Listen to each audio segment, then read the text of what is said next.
انسان لا حاصل کے پیچھے بھاگ کر کتنی لذت حاصل کرتا ہے۔ جب کبھی کوئی مرد کسی عورت کے عشق میں مبتلا ہو جاتا ہے تو اسے اس عورت کی بھوک مٹانے کا چسکا پڑ جاتا ہے۔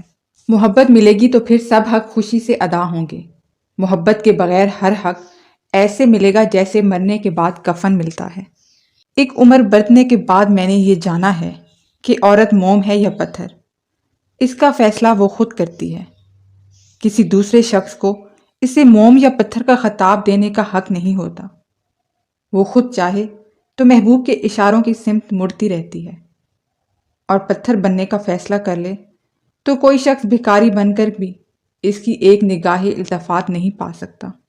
مرد اگر روکتا ہے، ٹوکتا ہے، تو اس کا یہ مطلب نہیں کہ وہ شک کرتا ہے یا اس پر اعتبار نہیں کرتا، بلکہ وہ اس سے اپنی عزت سمجھتا ہے اور اس کا خیال خود سے بھی زیادہ رکھتا ہے۔ ایسی عورت دنیا کی سب سے خوش نصیب عورت ہے۔ اس دنیا میں سکون سے جینے کی ایک ہی تدبیر ہے کہ ہر انسان کے پاس ایک وسیع و عریض قبرستان ہو جہاں وہ لوگوں کی غلطیوں اور خامیوں کو دفنا آیا کرے۔ اللہ دکھ بھری داستان کو بڑے دھیان سے سنتا ہے، کچھ غم مٹا بھی دیتا ہے، کچھ الجھنیں سلجھا بھی دیتا ہے، لیکن اگر سارے ہی غم سلجھ جائیں تو آدمی اور اس میں بات چیت بند ہو جاتی ہے۔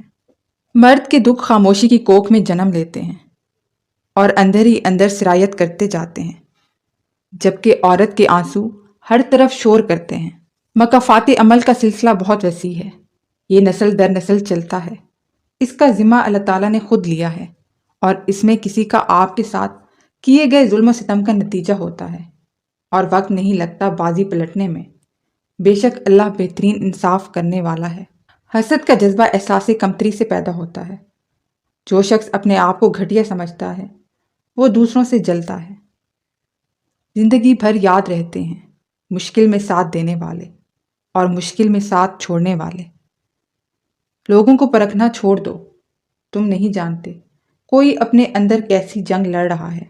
کتنی نازک ہوتی ہیں لڑکیاں، پسند کا سوٹ نہ ملے تو عید نہیں مناتی، مگر ایک ناپسندیدہ انسان کے ساتھ چپ چاپ پوری زندگی گزار دیتی ہیں۔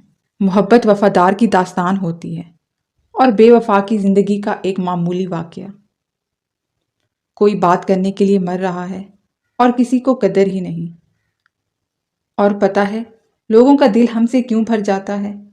کیونکہ ہم ان کو مسلسل میسر ہوتے ہیں۔ شدت درد سے شرمندہ نہیں میری وفا، جن سے رشتے گہرے ہوں وہ درد بھی گہرے دیتے ہیں۔ جو شخص تمہاری یاد میں دن رات بے چین رہنے لگا ہے، اس کی نشانیاں یہ ہیں کہ جب کوئی تمہارے خوابوں میں آنے لگے اور تمہیں دن رات بے چینی محسوس ہونے لگے اور تمہیں اس کا خیال بار بار آئے، وہ شخص دن رات تمہیں یاد کرتا ہے۔ بھروسہ جو بار بار توڑ دے ان پر اعتبار کرنا بے وقوفی ہے۔ جو ہماری قدر نہ کریں ان سے دور رہنے میں ہی سمجھداری ہے۔